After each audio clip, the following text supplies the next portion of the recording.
Je t'invite à t'installer confortablement et à fermer les yeux si tu le souhaites, pour pouvoir apprécier cette séance d'hypnose. Bien sûr, tu as le choix et tu peux choisir de faire autre chose en même temps.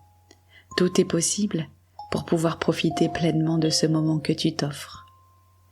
Et j'ai choisi de t'offrir cette bulle de douceur pour te permettre d'aller faire appel à tes capacités, à transformer ce qui a besoin de l'être dans ton quotidien, pour ton mieux-être et ton bonheur. Dans notre quotidien trépidant, il est essentiel de prendre un moment pour soi, de s'accorder une pause et de plonger dans un état de détente et de relaxation. Cette invitation à la sérénité te permet d'accéder à ton potentiel intérieur et d'accueillir ta capacité à changer les choses et à t'ouvrir à de nouvelles perspectives. C'est ce que je t'invite à faire. Prends quelques instants pour imaginer un voyage sensoriel où chaque sensation, chaque odeur, chaque son devient un guide vers l'exploration de ton monde intérieur, de tes souvenirs heureux, mais aussi des blessures à venir cicatriser.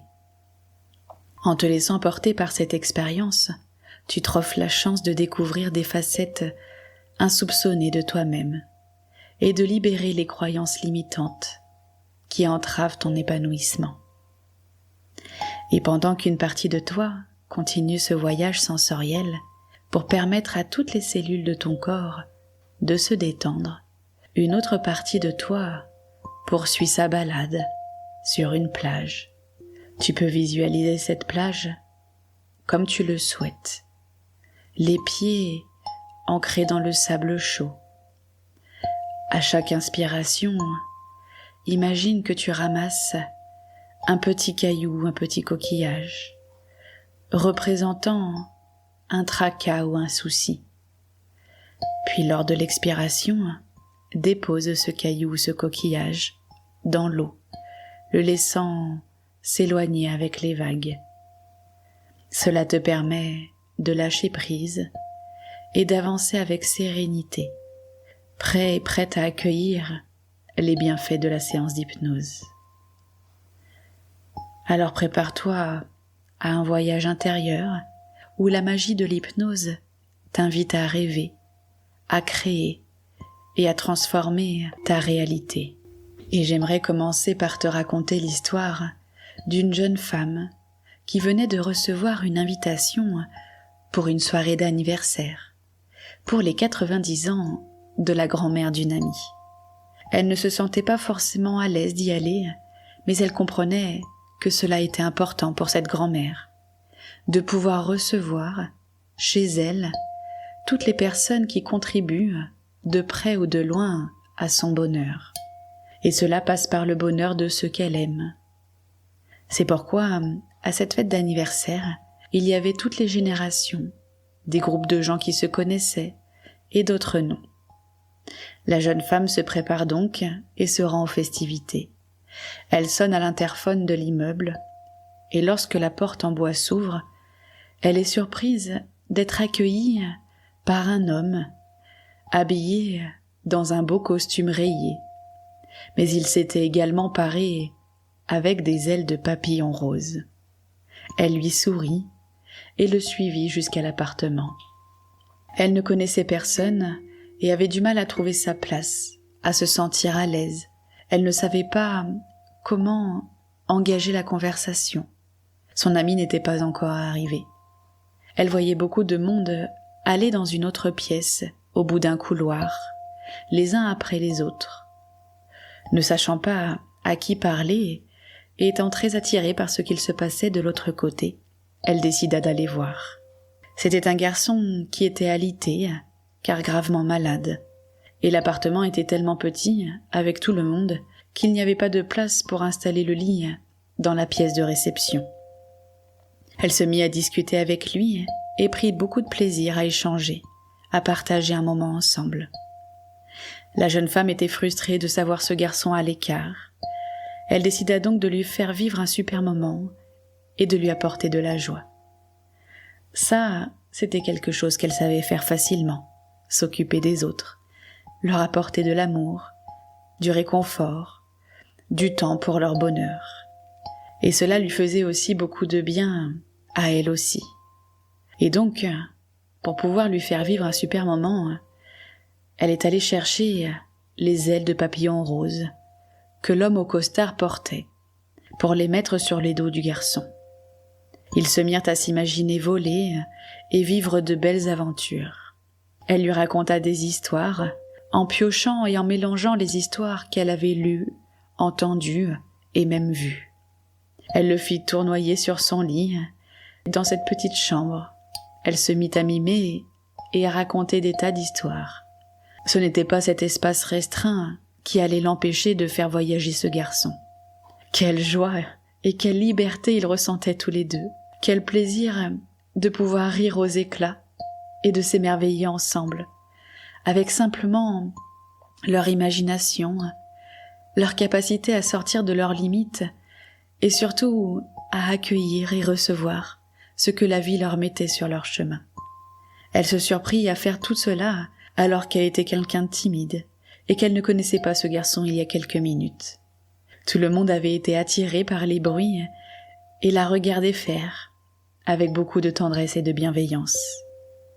Et si toi aussi, tu recevais cette belle invitation à la transformation et à la libération de soi, se laisser porter par la vie, c'est souvent la clé pour découvrir de nouvelles facettes de soi-même et oser rêver et réaliser ses rêves. Avec ce nouveau costume grandiose, tu peux ouvrir grand les bras à la possibilité de te réinventer et d'accueillir tes aspirations.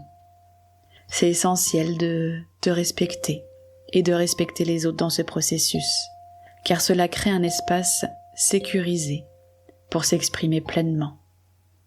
Retirer un ancien costume peut être libérateur, permettant de laisser place à la version la plus authentique de soi-même. Cela demande du courage, mais aussi c'est une démarche enrichissante qui peut mener à des découvertes incroyables.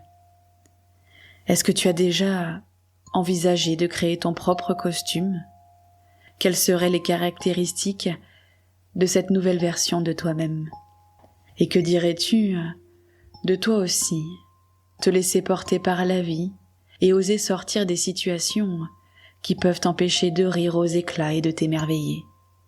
Peut-être pourrais-tu imaginer fabriquer un costume grandiose, extraordinaire, à l'image de celle ou celui que tu souhaites être.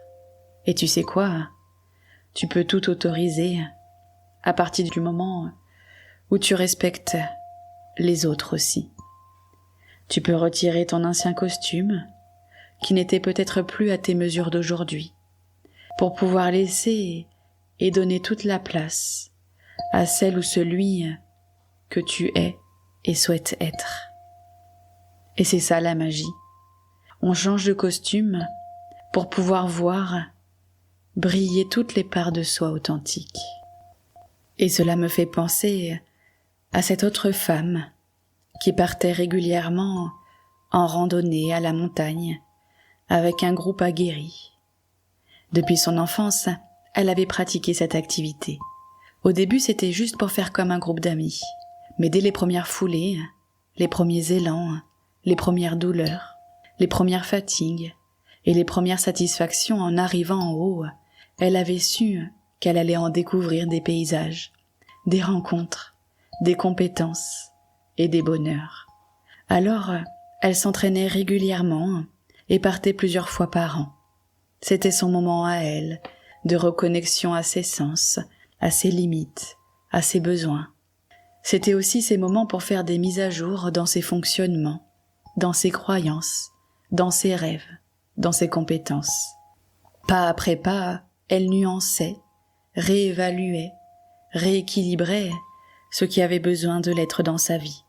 Ce qu'elle aimait avec la randonnée, c'est que c'était un vrai moment d'introspection et de célébration de ses forces, de ses résiliences et de tout le chemin parcouru dans sa vie. Mais c'était aussi de vrais moments de connexion à l'autre, de partage, d'entraide et d'échange.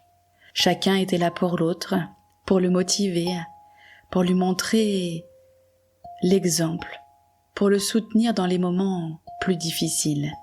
C'était une vraie force de pouvoir, à la fois s'appuyer sur soi, mais aussi sur l'autre. Une matinée du mois d'août, elle s'était retrouvée dans un refuge, à prendre le petit déjeuner avec ce jeune Italien, qui s'était lancé le défi de monter le mont Everest. Ils s'entraînaient donc dans les montagnes européennes.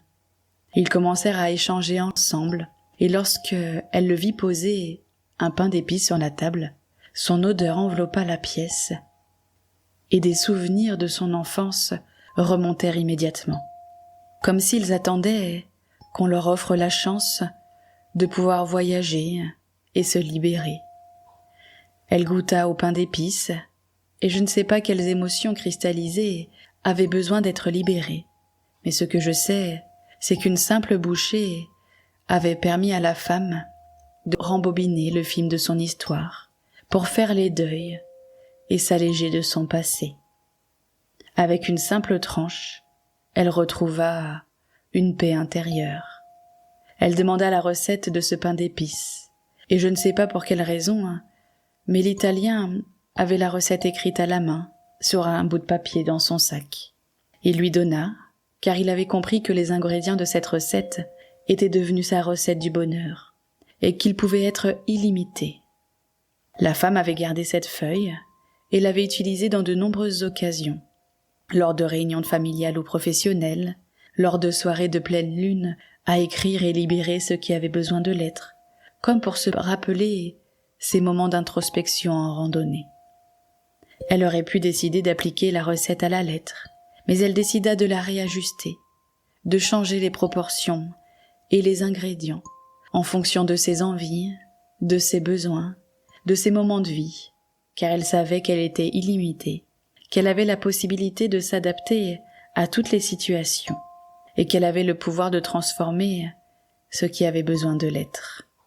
Se défaire de ses fidélités inconscientes et de ses peurs est un processus essentiel pour avancer. Cela demande du courage, mais reconnaître que nous avons le pouvoir de changer notre réalité ouvre la porte à de nouvelles possibilités. Chaque chemin emprunté peut mener à des découvertes surprenantes sur soi-même et sur le monde qui nous entoure. Et je ne sais pas quel goût, quelle odeur ou quelle sensation pourrait être ravivée lors de cette séance d'hypnose. Ce que je sais, c'est que c'est le moment idéal de se défaire de ses croyances limitantes, de ses fidélités inconscientes, et de la peur de ne pas savoir ou de ne pas pouvoir réussir à changer ce qui a besoin de l'être dans ta vie. Tu as le pouvoir et la capacité de t'adapter à toutes les situations et d'emprunter de nouveaux chemins. C'est pourquoi, pendant que ces histoires sont en train de se diffuser en toi, tu pourrais imaginer recevoir ce carton d'invitation au changement et à la transformation. C'est le moment idéal pour te défaire des limitations que tu t'es peut-être imposées ou que d'autres t'ont imposées. En osant imaginer qui tu souhaites devenir, tu peux embrasser ton potentiel illimité. Tu as le pouvoir d'adapter ta vie à tes désirs profonds et d'emprunter de nouveaux chemins. Laisse-toi porter par cette énergie et rappelle-toi, chaque pas vers l'inconnu est une invitation à découvrir des aspects de toi-même que tu n'avais jamais osé explorer. Ose le changement, ose la transformation. Alors imagine-toi en train de fabriquer un costume grandiose, reflet de tes aspirations, tout en te libérant des poids du passé. Ton inconscient va maintenant pouvoir faire son maximum pour t'aider. Il est ton allié et il va pouvoir agir pour ton bonheur, pour que tu puisses faire appel à ton pouvoir d'adaptation, à ta facilité à aller vers l'inconnu avec confiance, en s'appuyant sur ton courage, ta résilience, ta flexibilité et tant d'autres qualités et forces qui vont se réveiller pour embrasser l'inconnu et vivre ce voyage avec douceur, ancrage et équilibre. Alors imagine-toi d'ici quelque temps, ou à cet instant, heureuse et heureux de réaliser que cette séance t'a fait du bien. Ressens le bonheur de constater que tu arrives à faire briller toutes les parties de toi que tu cachais, que tu arrives à réaliser tes rêves et à oser sortir des habitudes limitantes. D'ici quelques instants, cette séance va se terminer et pourtant ton inconscient va continuer à agir pour ton bonheur. En douceur, toutes les parties de toi se réassocient. Tu vas pouvoir revenir tranquillement à la réalité, ici et maintenant, au moment présent. Et quand tu le souhaiteras, tu pourras rouvrir les yeux tout doucement si tu les avais fermés. Et je te souhaite une belle continuation dans ce voyage qu'est la vie.